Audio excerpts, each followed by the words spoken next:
வாழ்க வளமுடன். ஓம் நமச்சிவாய. அனைத்து தமிழ் உள்ளங்களுக்கும் வணக்கம்.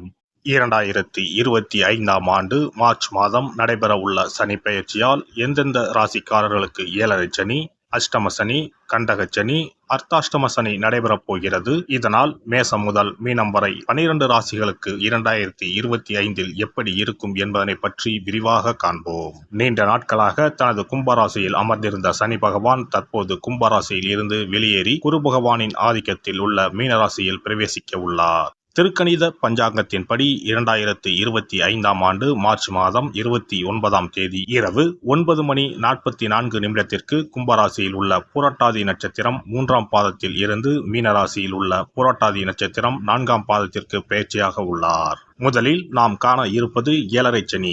ஏழரை சனியை 2.5 ஆண்டு காலமாக பிரித்து சொல்லலாம். முதல் 2.5 வருடத்தை விரயசனி என்றும், அடுத்து வரக்கூடிய 2.5 வருடத்தை ஜென்மசனி என்றும், இறுதியாக வரக்கூடிய 2.5 வருடத்தை பாதச்சனி என்றும் அழைக்கின்றோம். கடந்த ஆண்டு 2023இல் இருந்து மகர ராசிக்கு பாதசனியும், கும்பராசிக்கு ஜென்மசனியும், மீனராசிக்கு விரயசனியும் நடைபெற்று வருகிறது.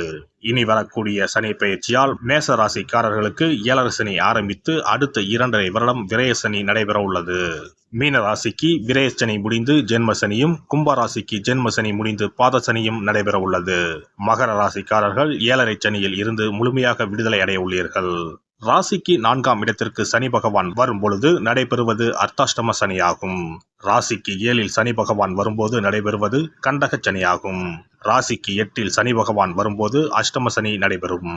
வரும் சனி பெயர்ச்சியின் போது மகரம், கடகம், விருச்சிக ராசிக்காரர்கள் சனியின் பாதிப்பில் இருந்து விடுபட உள்ளீர்கள். மேச ராசிக்கு விரயச்சனியும், ரிஷப ராசிக்கு லாபச்சனியும், மிதுன ராசிக்கு கர்மச்சனியும், கடக ராசிக்கு பாக்கியச்சனியும் நடைபெறப் போகிறது. சிம்ம ராசிக்கு அஷ்டமச்சனி, கன்னி ராசிக்கு கண்டகச்சனி, துலாம் ராசிக்கு ரோகச்சனி, விருச்சிக ராசிக்கு பஞ்சம சனி, தனுசு ராசிக்கு அர்த்தாஷ்டம சனி, மகர ராசிக்கு சகாய சனி, கும்பராசிக்கு பாதசனி, மீன ராசிக்கு ஜென்மசனி நடைபெற உள்ளது.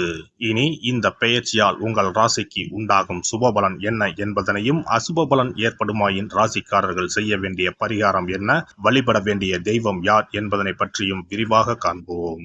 நடைபெற போகும் இந்த சனி பெயர்ச்சியால் உங்கள் வாழ்வில் வளமும் நலமும் செல்வ செழிப்பும் பெற்று வாழ்வில் உயரிய நிலையை அடைய எல்லாம் வல்ல எம்பெருமானை வேண்டி விரும்பி கேட்டுக்கொள்கிறேன். மிதுனராசி அன்பர்களே, இத்தனை நாள் பட்ட கஷ்டங்கள் காற்றோடு பறந்து யோகங்கள் வீட்டுக்கதவை தட்டும் காலம் இது. இந்த காலத்தில் எது செய்ய வேண்டும், எது செய்யக்கூடாது என தெரிந்து கொள்ளலாம். மிதுன ராசிக்காரர்களுக்கு 12ஆம் வீட்டில் குரு பகவான் இருந்ததால் நிறைய பிரச்சனைகள் வந்திருக்கும். தொழில் மற்றும் குடும்பங்களில் நிறைய இழப்பு ஏற்பட்டிருக்கும். கடன் கழுத்தை நெரித்திருக்கும். குரு வக்கிர நிலைக்கு வருவதால் ஆறுதல் பிறக்கப் போகிறது. அஷ்டம சனியில் இருந்து விடுபடுவதால் இந்த சனி பெயர்ச்சி மிகப்பெரிய பரிசாக உங்களுக்கு இருக்கும். மிதுன ராசிக்கு சனி பகவான் அஷ்டமாதிபதியாக இருந்தாலும் அவர்தான் பாக்கியாதிபதியாகவும் வருகிறார். பாக்கியாதிபதி 9ஆம் இடத்தில் இருந்து 10ஆம் வீட்டுக்கு வருவது தர்ம கர்மாதிபதி யோகம். அதனால் இந்த சனி பெயர்ச்சி ராஜயோகம் தரும். சொந்த தொழில் தொடங்குவதற்கு வாய்ப்புள்ளது. உத்தியோகத்தில் உயர்வு மாற்றம் வரும். பதவி சம்பளம் உயர்வு தரும். எதிர்பார்த்த சம்பளத்தில் வேலை கிடைக்கும். வாழ்க்கை துணை மற்றும் தொழில் கூட்டாளிகளுக்கும் அனுகூலம் ஏற்படும். தந்தை வழி சொத்துக்கள் பிரச்சனை சரியாகி சாதகமான தீர்வு கிடைக்கும். பிரம்மாண்டமான வீடு, சொகுசு வாகனம் வாங்கி அடுத்த கட்டத்துக்கு பயணிக்கும் சூழல் உருவாகும். இதுநாள் வரை கைகூடாத முயற்சிகளுக்கு அங்கீகாரம் கிடைக்கும்.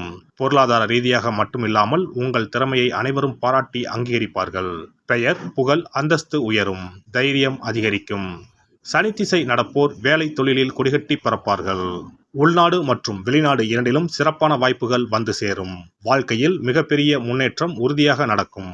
2025இல் ராசிக்குள் குரு பகவான் வந்துவிடுவார். ராசிக்கு 2ஆம் இடம் உச்சம் பெற்று குரு பகவான் 10ஆம் இடத்தில் உள்ள சனி பகவானையும் பார்ப்பார். அதனால் அடுத்த 2 ஆண்டுகள் உங்களை யாராலும் அசைக்க முடியாது.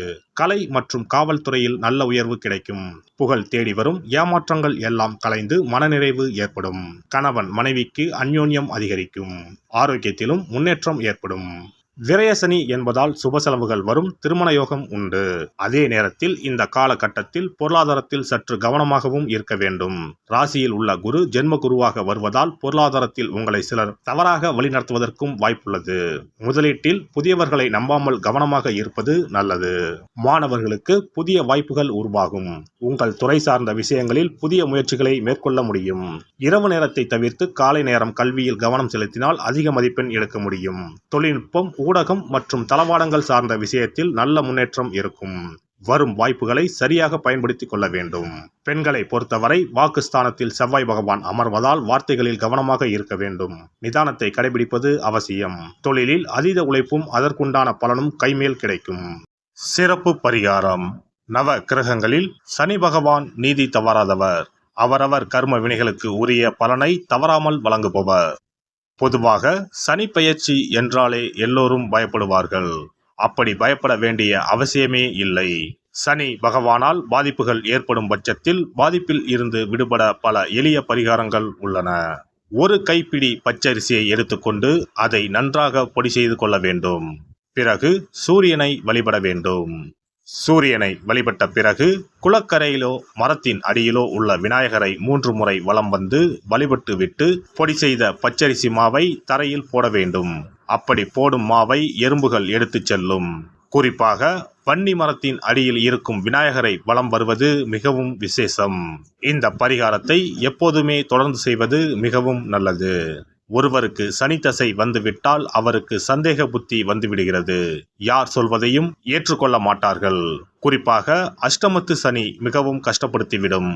7.5 சனியின் பாதிப்பை விடவும் அஷ்டமத்து சனி மிக அதிக பாதிப்பை ஏற்படுத்தும்.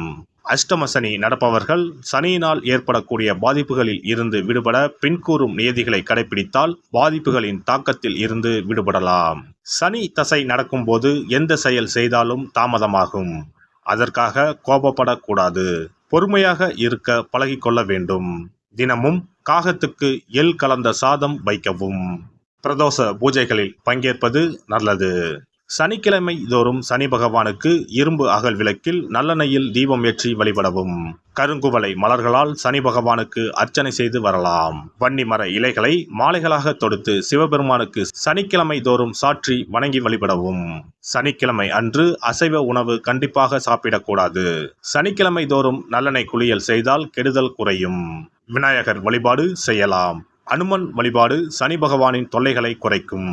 ஞாயிற்றுக்கிழமை மாலை ராகு கால வேளையில் கால பைரவரை வணங்கி வரலாம். தேய்பிறை அஷ்டமி நாளில் கால பைரவரை வணங்கி வருவது நன்மை தரும்.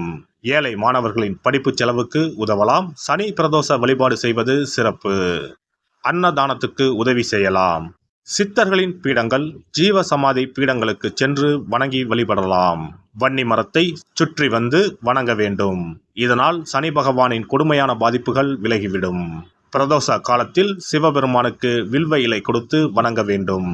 தினமும் ராமநாமம் ஜபித்து வந்தால் சனி பகவானின் தொல்லையிலிருந்து தப்பிக்கலாம். கால்கள் இல்லாமல் நடக்க இயலாதவர்களுக்கு இயன்ற உதவியை செய்யலாம். இந்த வழிமுறைகளை முறையாக கடைபிடித்து சனியினால் ஏற்படக்கூடிய பாதிப்புகளின் தாக்கத்தில் இருந்து விடுபடலாம்.